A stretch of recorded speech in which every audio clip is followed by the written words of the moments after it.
दोस्तों, क्या आप मानते हैं कि पाप कितना भी अंधेरे में क्यों न किया जाए, ईश्वर की एक किरण उसे बेनकाब कर ही देती है।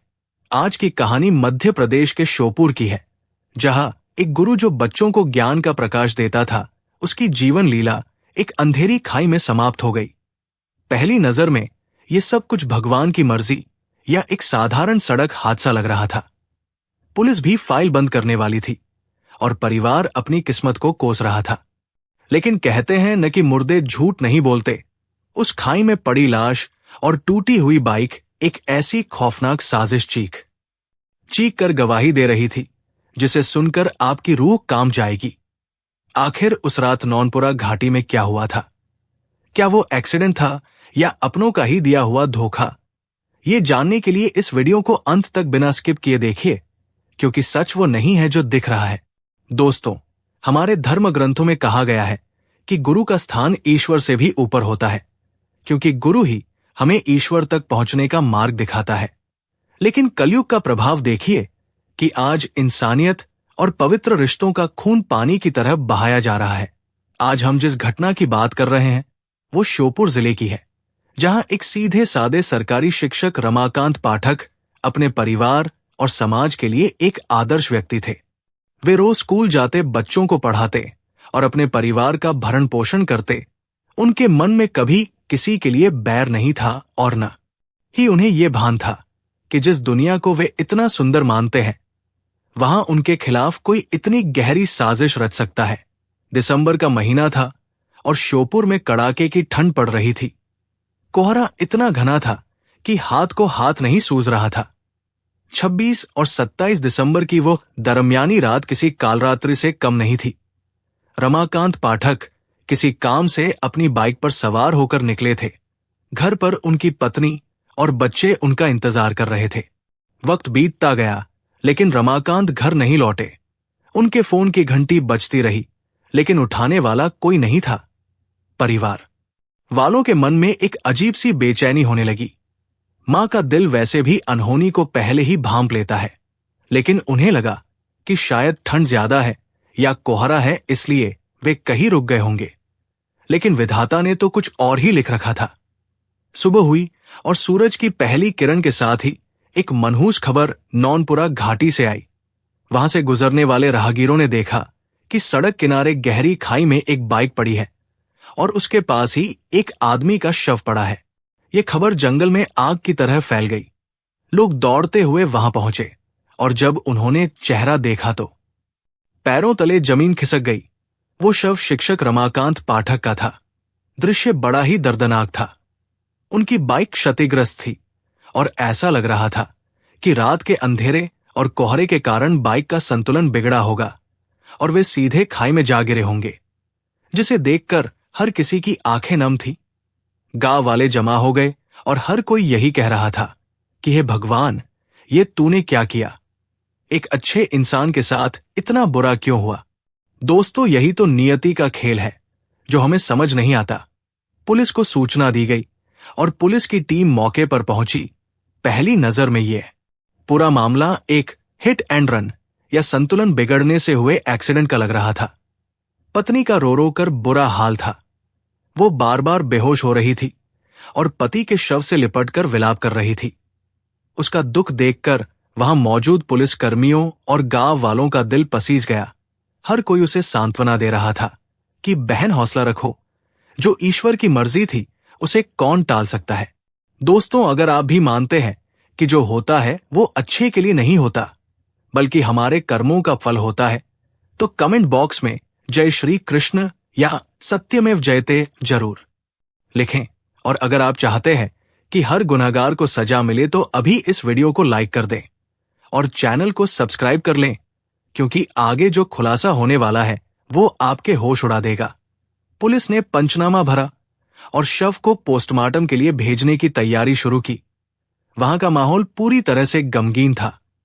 एक तरफ पत्नी का विलाप और दूसरी तरफ उस घाटी की खामोशी। सब कुछ इतना सामान्य लग रहा था कि किसी को भी शक करने की कोई वजह नहीं मिल रही थी। लोग बातें कर रहे थे कि इस घाटी में अक्सर हादसे होते रहते हैं। प्रशासन को यहां रेलिंग लगानी चाहिए, सड़क खराब है, वगैरह वगैरह, यानी हर कोई इसे एक दुर्घटना ही मान चुका था। आरोपी अपनी चाल में कामयाब होते दिख रहे थे। उन्हें लगा कि उन्होंने एक परफेक्ट क्राइम किया है जिसे कोई नहीं पकड़ पाएगा। लेकिन वे भूल गए थे कि कानून की नजर से कोई बच सकता है, पर ऊपर वाले की नजर से नहीं। जब पुलिस उस बाइक को खाई से बाहर निकाल रही थी और घटनास्थल का बारीकी से मुआयना कर रही थी, तभी जांच अधिकारी की नजर कुछ ऐसी चीजों पर पड़ी जो कहानी से मेल नहीं खा रही थी। यहीं से कहानी में एक नया मोड़ आया। पुलिस ने देखा कि जिस जगह बाइक गिरी थी वहां सड़क पर फिसलने के कोई खास निशान नहीं थे। अगर कोई बाइक स्पीड में होती और गिरती तो सड़क पर रगड़ के निशान होते। दूसरी बात यह कि बाइक को जितना नुकसान होना चाहिए था वो उतना नहीं था, जबकि रमाकांत जी के शरीर पर चोटें बहुत गंभीर थी। और सबसे बड़ी बात यह थी कि बाइक की चाबी इग्निशन में नहीं थी बल्कि ऑफ थी। एक अनुभवी पुलिस अधिकारी की छठी इंद्री, सिक्स्थ सेंस, ने खतरे की घंटी बजा दी। उन्हें लगा कि यह मामला उतना सीधा नहीं है जितना दिख रहा है। एक दुर्घटना में मरने वाले के चेहरे के भाव और चोटों की प्रकृति अलग होती है, लेकिन यहां कुछ और ही कहानी बयां हो रही थी। उधर पत्नी का रोना जारी था, लेकिन क्या वो वाकई दुख के आंसू थे या फिर अपने पाप को छिपाने का नाटक? पुलिस ने शव को एम्बुलेंस में रखवाया, लेकिन जांच अधिकारी के दिमाग में एक सवाल घर कर गया था कि आखिर एक सीधा रास्ता चलने वाला आदमी अचानक खाई में कैसे गिर सकता है, जबकि वो उस रास्ते का आदी था। क्या उसे किसी ने धक्का दिया या फिर उसे मारने के बाद वहां फेंका गया? संदेह का एक छोटा सा बीज अब अंकुरित होने लगा था। पुलिस ने तय किया कि वे इस मामले को सिर्फ एक्सीडेंट मानकर बंद नहीं करेंगे, बल्कि पोस्टमार्टम रिपोर्ट का इंतजार करेंगे और कॉल डिटेल्स खंगालेंगे। जैसे ही शव को अस्पताल ले जाया गया, पीछे छोड़ दी गई वो घाटी जो अब भी अपने सीने में उस रात का खौफनाक सच छिपाए बैठी थी। हवाएं मानो कानों में कह रही थी कि खून के धब्बे बारिश से धुल सकते हैं, लेकिन सच कभी नहीं मिटता। परिवार वाले अंतिम संस्कार की तैयारी कर रहे थे, रिश्तेदार जमा हो रहे थे। सबको लग रहा था कि ये एक दुखद अंत है, लेकिन उन्हें नहीं पता था कि ये अंत नहीं बल्कि एक लंबी और पेचीदा जांच की शुरुआत है। एक ऐसी जांच जो पवित्र रिश्तों की धज्जियां उड़ाने वाली थी। दोस्तों, सोचिए उस परिवार पर क्या गुजर रही होगी जिसने अपना बेटा खो दिया। लेकिन क्या हो अगर उन्हें पता चले कि यह हादसा नहीं हत्या है और हत्यारा कोई अजनबी नहीं बल्कि। खैर, अभी हम किसी नतीजे पर नहीं पहुंचेंगे। पुलिस अब अपनी कार्रवाई शुरू करने वाली थी। पोस्टमार्टम हाउस के बंद दरवाजे के पीछे डॉक्टर जो रिपोर्ट तैयार कर रहे थे, वो इस केस की दिशा और दशा दोनों बदलने वाली थी। रिपोर्ट में कुछ ऐसा आने वाला था जो विज्ञान और तर्क के आधार पर यह साबित कर देगा कि रमाकांत जी गिरे नहीं थे, बल्कि उन्हें गिराया गया था। उनकी मौत खाई में गिरने से पहले ही हो चुकी थी, या फिर गिरने के बाद उन्हें तड़पा कर मारा गया था। यह सस्पेंस गहराता जा रहा था। उधर घर पर मातम के बीच कुछ फुसफुसाहटें भी शुरू हो गई थी। कुछ लोगों ने दबी जुबान में कहना शुरू कर दिया था कि रमाकांत जी के घर में सब कुछ ठीक नहीं चल रहा था। क्या पुलिस इन इशारों को समझ पाएगी? क्या वो पत्नी के आंसुओं के पीछे छिपे सच को देख पाएगी, या फिर ये फाइल धूल फांकती रह जाएगी? ये कहानी आगे इससे भी ज्यादा रोमांचक है, क्योंकि अब एंट्री होगी टेक्नोलॉजी की, मोबाइल लोकेशन की और उन झूठी कहानियों की जो पुलिस को गुमराह करने के लिए बनाई गई थी।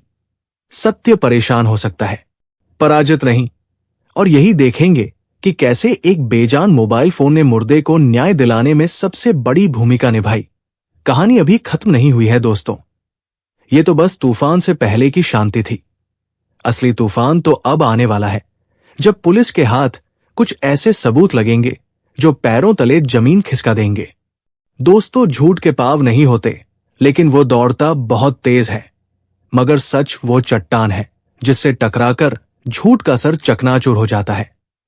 पिछले भाग में हमने देखा कि कैसे शिक्षक रमाकांत पाठक की लाश खाई में मिली और दुनिया उसे हादसा मान बैठी थी, लेकिन श्योपुर पुलिस की बाज जैसी नजरों ने उस झूठ के पर्दे को चीर दिया जो कातिलों ने बड़ी होशियारी से बुना था। पोस्टमार्टम रिपोर्ट के एक पन्ने ने उस विधवा के आंसुओं का रंग बदल दिया, जो पति की लाश पर छाती पीट रही थी। क्या हो अगर मैं आपसे कहूं कि जिस फोन से वो अपने रिश्तेदारों को दुख की खबर दे रही थी, उसी फोन में उसकी काली करतूतों का कच्चा चिट्ठा कैद था। विज्ञान और भगवान का न्याय जब एक साथ काम करते हैं तो बड़ा से बड़ा अपराधी भी घुटने टेक देता है।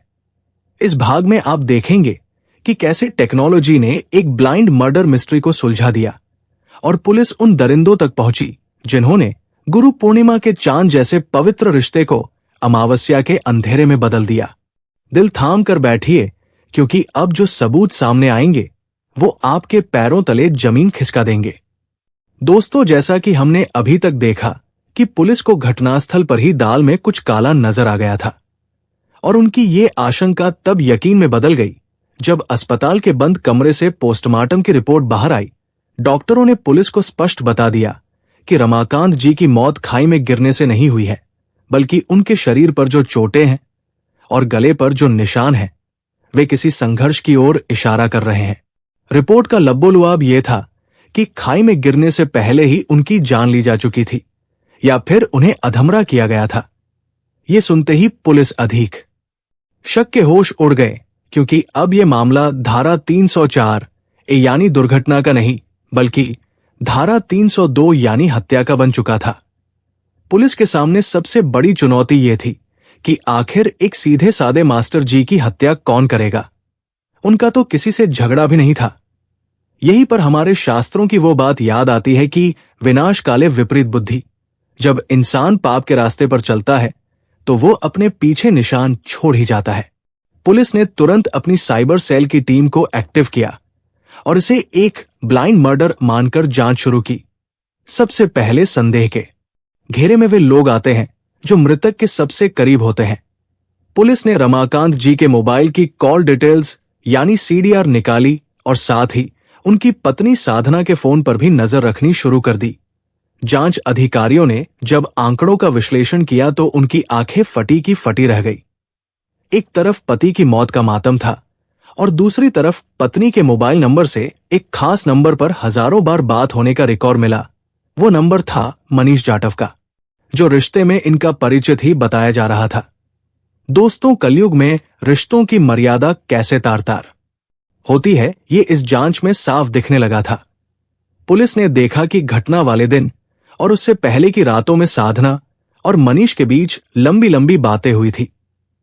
इतना ही नहीं, जिस वक्त रमाकांत जी की दुर्घटना हुई थी उस वक्त मनीष की मोबाइल लोकेशन उसी नौनपुरा घाटी के आसपास पाई गई।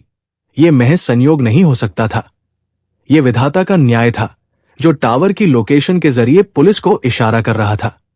दोस्तों, अगर आपको लगता है कि पुलिस और हमारे कानून पर हमें भरोसा रखना चाहिए और ऐसे गद्दारों को कड़ी से कड़ी सजा मिलनी चाहिए, तो कमेंट में सत्य की जीत लिखें और इस वीडियो को अपने दोस्तों के साथ शेयर करें ताकि समाज जागृत हो सके। अभी सब्सक्राइब बटन दबाएं, क्योंकि क्लाइमेक्स अभी बाकी है। पुलिस ने कड़ियां जोड़ना शुरू किया। एक तरफ पत्नी घर पर रोने का नाटक कर रही थी, लेकिन जैसे ही पुलिस ने उससे मनीष के बारे में कड़े सवाल पूछने शुरू किए, उसके चेहरे की हवाइयां उड़ गई। जो आंसू अब तक दुख के लग रहे थे, अब वे घबराहट के पसीने में बदलने लगे थे।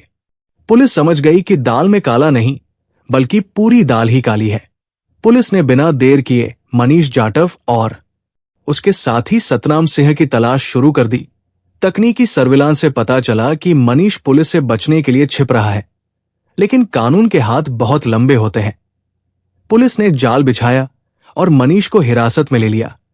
थाने के उस ठंडे कमरे में जब मनीष से पूछताछ शुरू हुई तो पहले उसने पुलिस को गुमराह करने की कोशिश की। उसने कहा कि मेरा इस मामले से कोई लेना देना नहीं है, मैं तो वहां गया ही नहीं था। लेकिन जब पुलिस ने उसके सामने उसकी लोकेशन का नक्शा और कॉल रिकॉर्ड्स रख दिए तो उसका गला सूखने लगा। पुलिस का डंडा जब पड़ता है तो गूंगा भी बोलने लगता है। मनीष की हिम्मत जवाब दे गई। उधर घर पर बैठी साधना को भी भनक लग गई थी कि पुलिस मनीष तक पहुंच चुकी है। उसकी बेचैनी देखने लायक थी। वो बार बार दरवाजे की तरफ देख रही थी। शायद उसे अपने पापों का फल सामने खड़ा दिखाई दे रहा था। दोस्तों, सोचिए उस पवित्र मंगलसूत्र के बारे में जिसकी कसम खाकर 7 फेरे लिए गए थे। उस विश्वास का क्या जो रमाकांत जी ने अपनी पत्नी पर किया था। जांच में यह भी सामने आया कि मनीष और साधना के बीच अवैध संबंध थे और रमाकांत जी उनके रास्ते का रोड़ा बन रहे थे। पुलिस को अब मोटिव यानी हत्या का कारण साफ साफ दिखाई दे रहा था। यह हत्या किसी रंजिश या पैसे के लिए नहीं, बल्कि वासना और अवैध संबंधों की आग में की गई थी, जिसने एक हंसते खेलते परिवार को राख कर दिया।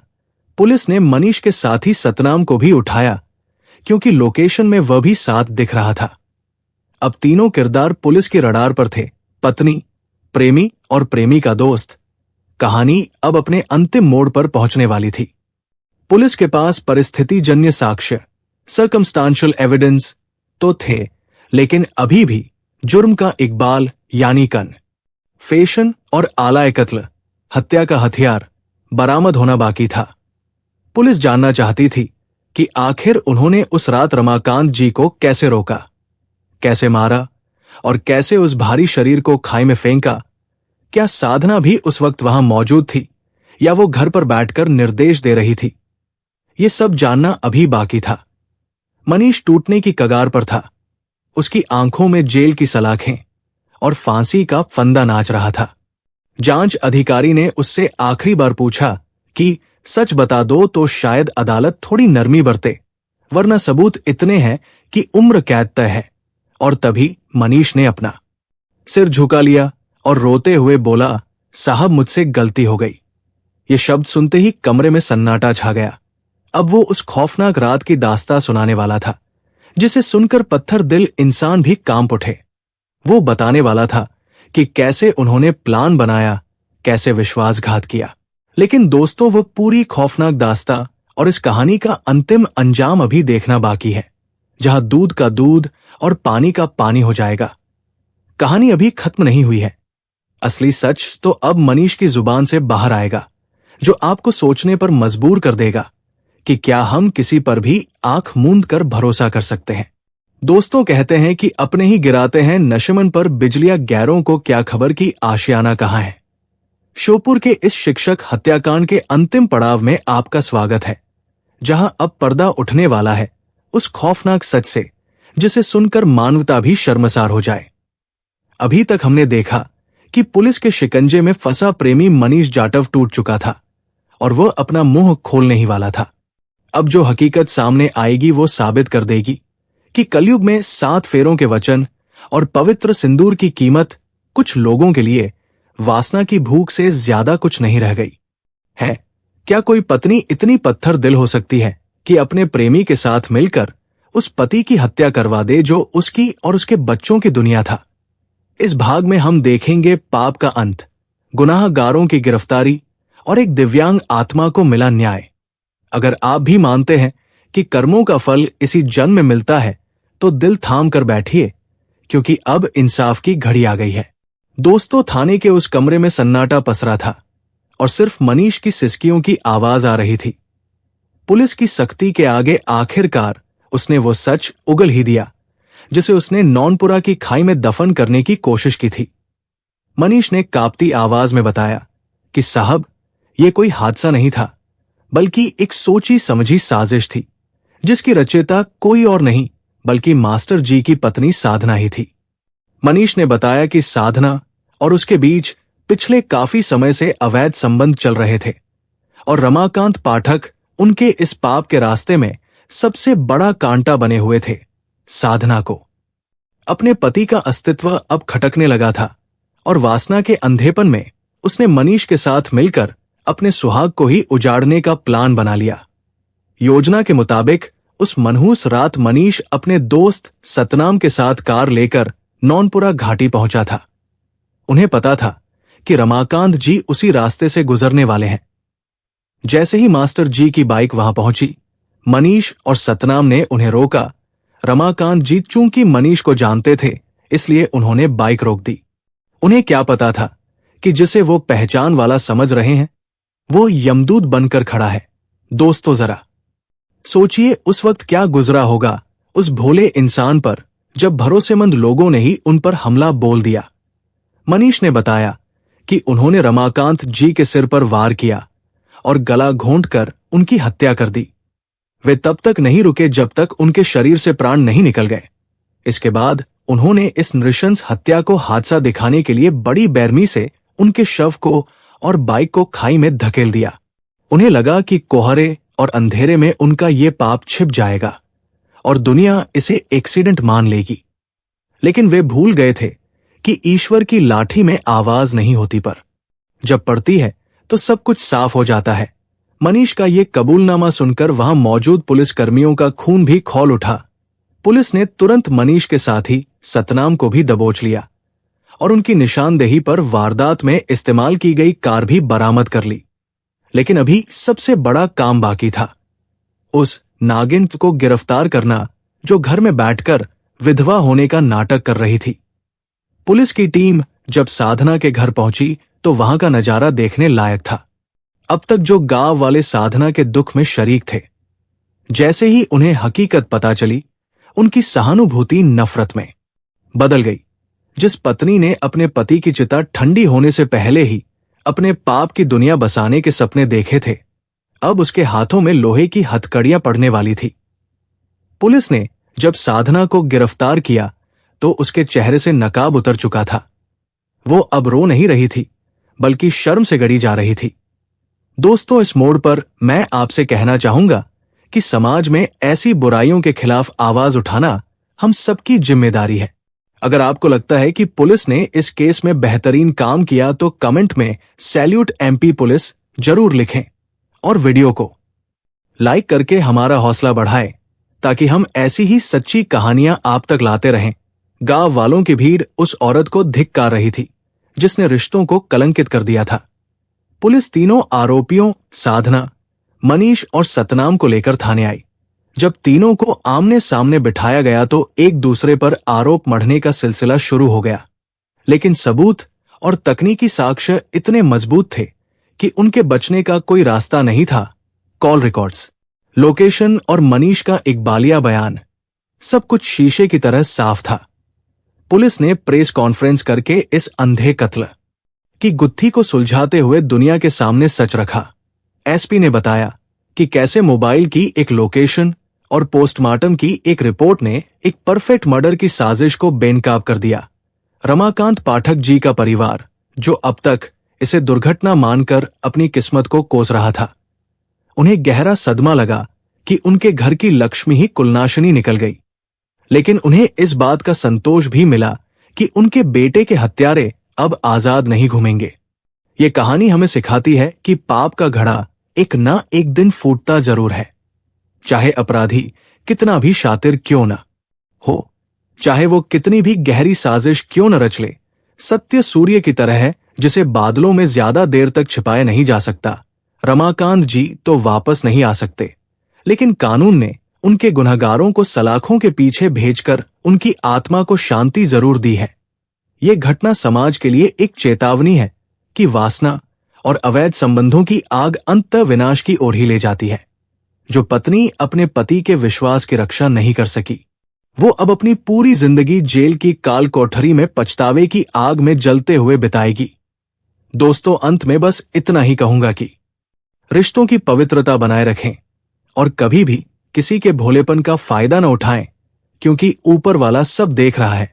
उसका न्याय कभी कभी देर से आता है, लेकिन जब आता है तो बहुत कठोर होता है। आपको ये सच्ची घटना और पुलिस की ये जामबाजी कैसी लगी, हमें कमेंट करके जरूर बताएं। अगर आपने चैनल को अभी तक सब्सक्राइब नहीं किया है तो अभी कर लें और बेल आइकन दबा दें, ताकि अगली वीडियो की नोटिफिकेशन आपको सबसे पहले मिले। तब तक के लिए सावधान रहें, सुरक्षित रहें और अपनों का ख्याल रखें। जय हिंद, जय भारत।